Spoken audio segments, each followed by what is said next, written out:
Hi everyone, मैं हूं Nishant entry elevate Hindi से। आज हम लोग डिस्कस करने वाले हैं 5 ऐसे जबरदस्त टूल्स की जिनका यूज करके आपकी प्रोग्रामिंग की प्रोडक्टिविटी बहुत ज्यादा इंक्रीज हो जाने वाली है। ये जो मैंने लिस्ट बनाई है 5 टूल्स की, ये इस बात से इंडिपेंडेंट है कि आप किस तरह के सॉफ्टवेयर डेवलपर हैं या किस तरह के प्रोग्रामर हैं। आप फ्रंट एंड डेवलपर होकर भी इन टूल्स को यूज कर सकते हैं, आप चाहे बैक एंड डेवलपर हो फिर भी इन टूल्स का यूज कर सकते हैं, आप मशीन लर्निंग रिलेटेड कोई काम कर रहे हो फिर भी इन टूल्स का यूज कर सकते हैं। तो चाहे आप अलग अलग टाइप के रूल्स में हो, ये 5 जो टूल्स हैं ये आप किसी भी तरह के प्रोग्रामिंग जॉब में यूज कर सकते हैं। साथ ही साथ ये टूल्स इस बात से भी इंडिपेंडेंट है कि आप स्टूडेंट हैं, कोई प्रोफेशनल है, किसी कंपनी के लिए काम कर रहे हैं, या फिर आप फ्रीलांसर हैं या मेरी तरह एक मेंटोर हैं।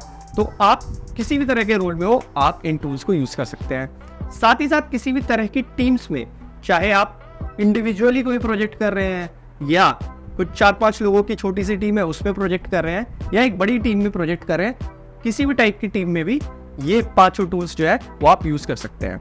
तो ये हर तरह के प्रोग्रामर्स किसी भी स्टेज में कहीं पर भी फिट होने वाले 5 टूल्स हैं, इनका आप यूज कर सकते हैं। तो ये 5 जो टूल्स हैं ये हर कंडीशन में आपकी प्रोडक्टिविटी को इंक्रीज करेंगे। तो विदाउट एनी फर्दर अडू, चलिए हमारी वीडियो शुरू करते हैं और इन 5 टूल्स को एक एक करके डिस्कस कर लेते हैं। तो सबसे पहला जो टूल हम लोग डिस्कस करने वाले हैं आज, वो इमेंसली पॉपुलर टूल है। आपने शायद यूज भी किया होगा, नहीं भी किया होगा तो नाम तो जरूर सुना होगा, VS code, visual studio code. Visual studio code जो है वो माइक्रोसॉफ्ट के द्वारा डेवलप किया हुआ एक कोड एडिटर है। ये एक बहुत ही लाइट वेट कोड एडिटर है जिसमें आप अपना किसी भी तरह का प्रोग्रामिंग लैंग्वेज का कोड आप लिख सकते हैं। तो देखिए दोस्तों, IDEs यानी इंटीग्रेटेड डेवलपमेंट एनवायरनमेंट की अपनी जगह है। मैं भी अपनी प्रोग्रामिंग लाइफ में बहुत ही फ्रीक्वेंटली IDEs का यूज करता रहता हूँ, जैसे कि IntelliJ या Eclipse। But more often than not, ज़्यादातर प्रोजेक्ट्स के लिए मुझे बहुत ज़्यादा फीचर्स की रिक्वायरमेंट नहीं होती है एक IDE में जितने होते हैं। मुझे एक लाइट वेट इन्वायरमेंट ज़्यादा पसंद आता है और ज़्यादातर प्रोग्रामर्स का भी यही मानना है, उनको भी लाइट वेट इन्वायरमेंट जो है वो ज़्यादा पसंद आता है। तो इसके लिए VS कोड कोड एडिटर जो है वो एक परफेक्ट चॉइस बन जाती है। इसीलिए ज़्यादातर प्रोग्रामर्स जो है वो आजकल VS कोड पे शिफ्ट हो चुके हैं। इसके साथ VS कोड का एक बहुत बड़ा प्लस पॉइंट ये है कि VS कोड जो है वो इमेंसली क्रॉस प्लेटफॉर्म सपोर्ट करता है, यानी ये अलग अलग तरह के ऑपरेटिंग सिस्टम्स पे, अलग अलग तरह के डिवाइसेस पे रन कर सकता है। आप विंडोज़ में VS कोड का यूज़ कर सकते हैं, ऑब्वियसली बैकओएस पे कर सकते हैं, लिनक्स पे कर सकते हैं, और तरह के डिवाइसेस पे भी VS कोड का यूज़ कर सकते हैं। आप अपने लोकल लैपटॉप पे VS कोड को सेटअप कर सकते हैं या सर्वर पे भी सेटअप कर सकते हैं। इवन लोगों ने रास्पबेरी पाई जैसे डिवाइसेस पे भी VS कोड को चलाया हुआ है। तो VS कोड किसी भी तरह की डिवाइस और किसी भी तरह के ऑपरेटिंग सिस्टम पे बहुत बढ़िया तरीके से काम करता है। तो आप इसका यूज़ कर सकते हैं और अपनी टीम्स में भी इसको यूज़ कर सकते हैं। टीम में अगर अलग अलग लोग अलग अलग तरह के सिस्टम्स पे काम कर रहे हैं, अलग अलग तरह के ऑपरेटिंग सिस्टम्स पे काम कर रहे हैं, अलग अलग तरह के हार्डवेयर पे काम कर रहे हैं, वहाँ पे भी VS कोड जो है हर तरह के हार्डवेयर, हर तरह के ऑपरेटिंग सिस्टम पे चल जाएगा। तो एक बहुत बढ़िया चॉइस बन जाती है आपके लिए।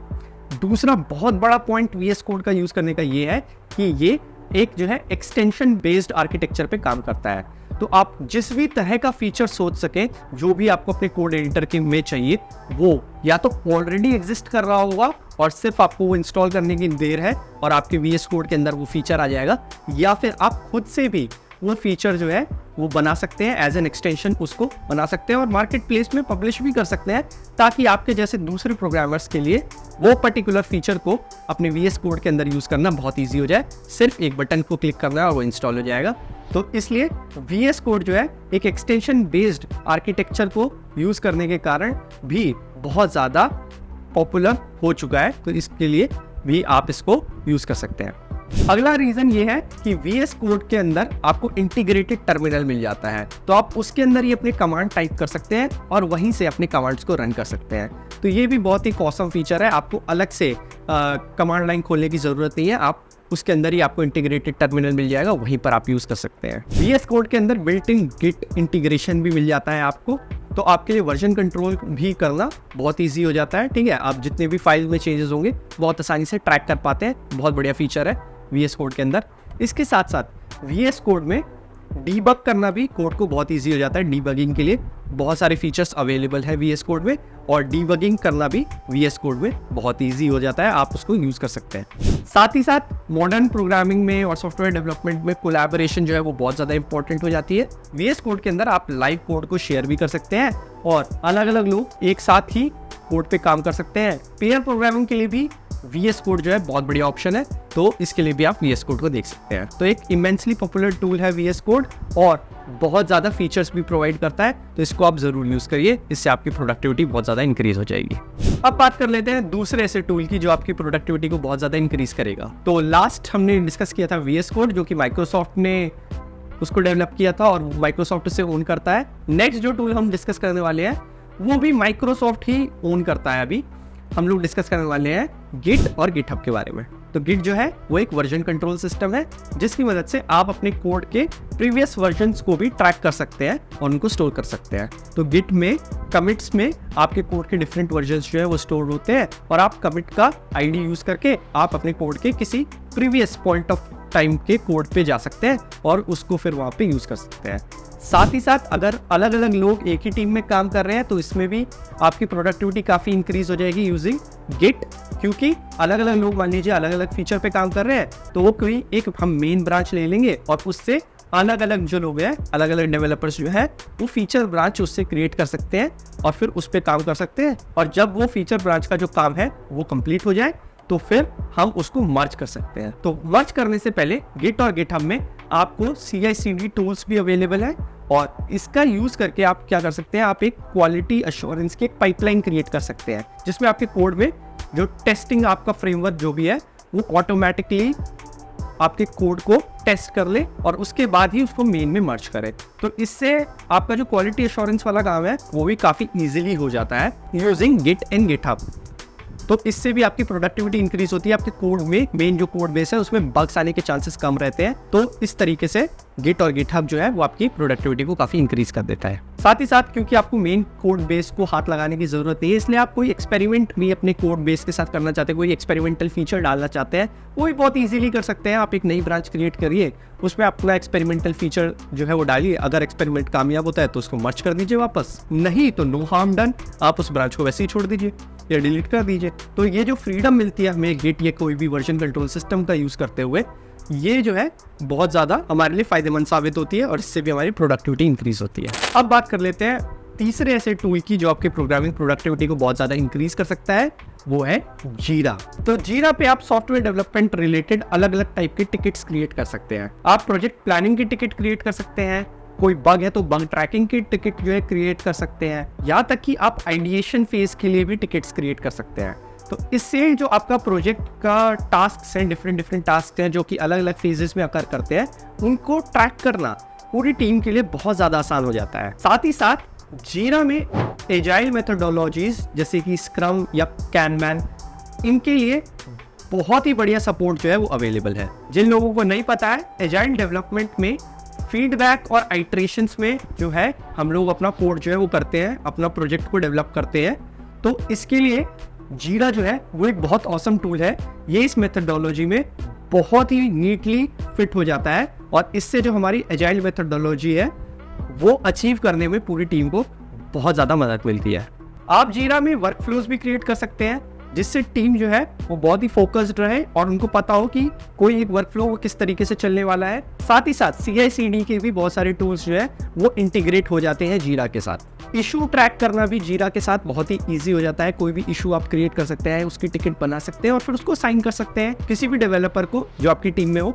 आप उस हिसाब से आप असाइन कर सकते हैं उस पर्टिकुलर टिकट को और उसको ट्रैक करना बहुत ही ईजी हो जाता है फॉर द इंटायर टीम। जीरा की मदद से आपका जो डिसीजन मेकिंग प्रोसेस है वो भी काफ़ी ईजी और फोकस्ड हो जाता है, क्योंकि आप अपने सामने विजुअली देख पाते हैं कि आपके प्रोजेक्ट के पोटेंशियल बॉटलनेक्स कहाँ आ रहे हैं। उसकी वजह से आप जो है अपने टास्क को प्रायोरिटाइज कर पाते हैं और अपने प्रोजेक्ट की डेडलाइंस को भी आप अचीव कर पाते हैं और जो प्रोडक्ट की रिक्वायरमेंट्स है, जो फीचर रिक्वायरमेंट है, उनको आप डिलीवर कर पाते हैं without getting into much hassle. तो इसीलिए जीरा भी एक बहुत ही इंपॉर्टेंट टूल हो जाता है for increasing our productivity as a programmer. तो आप जीरा को भी ज़रूर यूज़ करिए। तो नेक्स्ट जो टूल है हमारी इस लिस्ट में, वो मैंने भी बहुत ही रिसेंटली डिस्कवर किया है, बट मैंने जब से इसको डिस्कवर किया है तब से जो मेरा टर्मिनल या कमांड लाइन के साथ जो मेरा इंटरेक्शन है वो एकदम ही बदल चुका है। इसीलिए मैं आपको भी रिकमेंड करूँगा ये टूल ज़रूर यूज़ करने के लिए। ये है वॉर्प। वॉर्प जो है वो हमारे टर्मिनल का एक रिप्लेसमेंट है, जहाँ पे हम पहले से वर्क फ्लोज डिफाइन कर सकते हैं। ये बहुत ही ऑसम फीचर मेरे को लगता है, क्योंकि मेरे को बार बार कमांड टाइप नहीं करने पड़ते और याद नहीं करना पड़ता या कहीं नोट नहीं बनाना पड़ता किसी एक पर्टिकुलर वर्क फ्लो के लिए, जो मेरे को एज कमांड्स जो है अपने टर्मिनल के अंदर लिख के एग्जीक्यूट करवाने पड़ते हैं। साथ ही साथ अगर आप कुछ भूल भी जाए, कोई कमांड भूल भी जाए, अक्सर लोग भूल जाते हैं, तो वॉर्प के अंदर एक AI फीचर है जहाँ पे आप क्वेश्चन लिख के वो पर्टिकुलर कमांड जो है आप उस कमांड को खोज सकते हो कि किस तरीके से आप कोई पर्टिकुलर टास्क कर सकते हो। ठीक है, साथ ही साथ इसमें ऑटो कंप्लीट जैसे भी फीचर्स हैं, तो आपको पूरे कमांड वापस टाइप करने की जरूरत नहीं है। इसके अंदर ऑटो कंप्लीट फीचर भी है। तो आप कह सकते हो कि वॉर्प जो है ना वो एक तरीके से एक IDE है फॉर द टर्मिनल। ठीक है, आप समझने की कोशिश करो इस तरीके से। तो आपका टर्मिनल जो यूज़ करने का, जो टर्मिनल के साथ इंटरैक्ट करने का जो आपका वे है वो कम्प्लीटली चेंज हो जाएगा आफ्टर इंस्टॉलिंग वॉर्प। तो I would recommend you to give it a go. इससे आपके जो टर्मिनल बेस्ड टास्क है उसमें आपकी प्रोडक्टिविटी बहुत ज़्यादा इंक्रीज होने वाली है। तो ज़रूर यूज़ करके देखिए आप लोग एक बार वॉर्प को। अगला टूल जो यहाँ पे डिस्कस करने वाला हूँ मैं भी यूज़ करता हूँ और इससे मेरी प्रोडक्टिविटी काफ़ी इंक्रीज हुई है, और मैं ये सबको रिकमेंड भी करता हूँ ये टूल यूज़ करने के लिए, जो कि है वाका टाइम। तो वाका टाइम क्या है पहले ये जान लेते हैं, और उसके बाद ये जानते हैं कि किस तरीके से ये आपकी प्रोडक्टिविटी को इंक्रीज कर सकता है। तो वाका टाइम एक ऐसा टूल है जो रियल टाइम में आपको आपके कोडिंग से रिलेटेड कुछ मेट्रिक्स और एनालिटिक्स जो है वो प्रोवाइड करता है।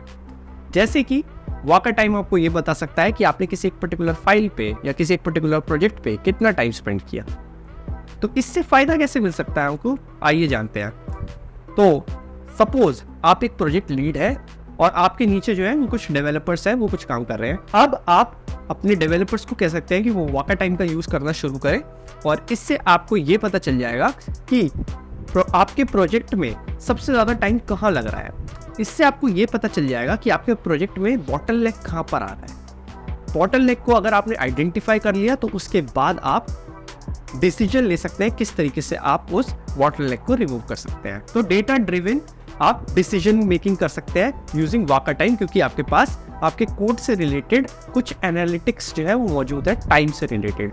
ठीक है, इसके अलावा अगर आप एक फ्रीलांसर भी है तो आप वाका टाइम का यूज़ कर सकते हैं, जिससे आपको ये पता चल जाएगा कि आपको पर्टिकुलर टास्क में कितना टाइम लग रहा है, जिससे आप जब क्लाइंट के साथ निगोशिएशन करें किसी भी एक अमाउंट पे, आप क्लाइंट को बता सकें कि इस तरह के टास्क में अप्रॉक्सीमेटली इतना टाइम लगता है और आप उसके अकॉर्डिंग चार्ज कर सकें। साथ ही साथ अगर आप एक स्टूडेंट हैं तो आप वाका टाइम का यूज़ करके ये पता कर सकते हैं कि आप जब कोड करते हैं किसी प्रोजेक्ट पे तो आपको सबसे ज़्यादा टाइम कहाँ लगता है, जिससे आपको समझ में आ जाएगा कि आपकी प्रोडक्टिविटी प्रोजेक्ट के किस पार्ट में लैक कर रही है, और फिर आप वर्क कर सकते हैं to make yourself better in that aspect.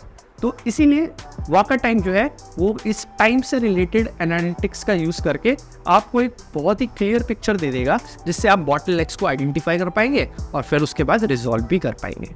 वाका टाइम की एक बहुत खास बात यह है कि ये किसी भी तरह के IDE पे या कोड एडिटर पे आप इसको यूज़ कर सकते हैं। इनफैक्ट और तरह के टूल्स जैसे Adobe XD जो कि डिज़ाइनिंग के लिए यूज़ होता है, इस तरह के टूल्स में भी आप वाका टाइम का यूज़ कर सकते हैं। तो यहाँ पे ये एक ऑसम फीचर आपको मिल जाता है वाका टाइम के साथ ही साथ किसी भी तरह की लैंग्वेज से भी कोई फ़र्क नहीं पड़ता कि आप किस तरह की लैंग्वेज में कोड कर रहे हैं, इससे भी फ़र्क नहीं पड़ता। वाका टाइम जो है वो आपको कोड एनालिटिक्स दे सकता है और टाइम मैट्रिक बता सकता है विदाउट हैविंग टू नो कि आप किस तरह की लैंग्वेज में कोड कर रहे हैं। ठीक है, इससे आपको गोल सेटिंग और प्रोग्रेस ट्रैकिंग में भी हेल्प मिलेगी। ठीक है, आपको पता लग पाएगा, जैसे आप एक स्टूडेंट है और आप चाहते हैं कि आप रोज़ 3 घंटे कोड करें, तो आपको ये भी पता लग पाएगा कि आप कितने घंटे कोड कर रहे हैं।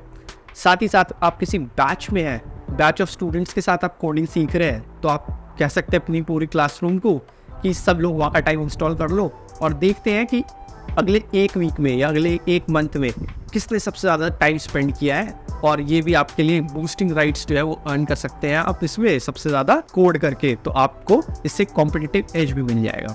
तो इस तरह की चीज़ों को करके वाका टाइम जो है वो आपका प्रोडक्टिविटी जो है वो बहुत ज़्यादा इंक्रीज कर सकता है। तो ये थे वो 5 टूल्स जो मैंने आपके साथ डिस्कस किए जिससे आपकी प्रोडक्टिविटी जो है एज अ प्रोग्रामर इंक्रीज हो सकती है। तो ये वीडियो एकदम एग्नोस्टिक थी कि आप किस तरह के प्रोग्रामर हैं या किस तरह की टीम में काम कर रहे हैं, कहीं पर भी आप इन 5 टूल्स का यूज़ करके इससे अपनी प्रोडक्टिविटी को इंक्रीज कर सकते हैं। तो अगर आपको वीडियो अच्छी लगी हो ना तो वीडियो को लाइक ज़रूर कर दीजिए, चैनल को सब्सक्राइब कर दीजिए और नोटिफिकेशन बेल को ज़रूर दबा दीजिए। साथ ही साथ एंट्री एलिवेट में हम लोग आपके लिए एक खास full stack web development course लेके आए हैं जिसमें आप इनरोल हो सकते हैं by clicking the link in the description down below. तो वो क्लिक कर दीजिए, आपके सामने एक फॉर्म खुल के आ जाएगा, उसको भर दीजिए and our team will get back to you as soon as possible. So this is me Nishant signing off, bye.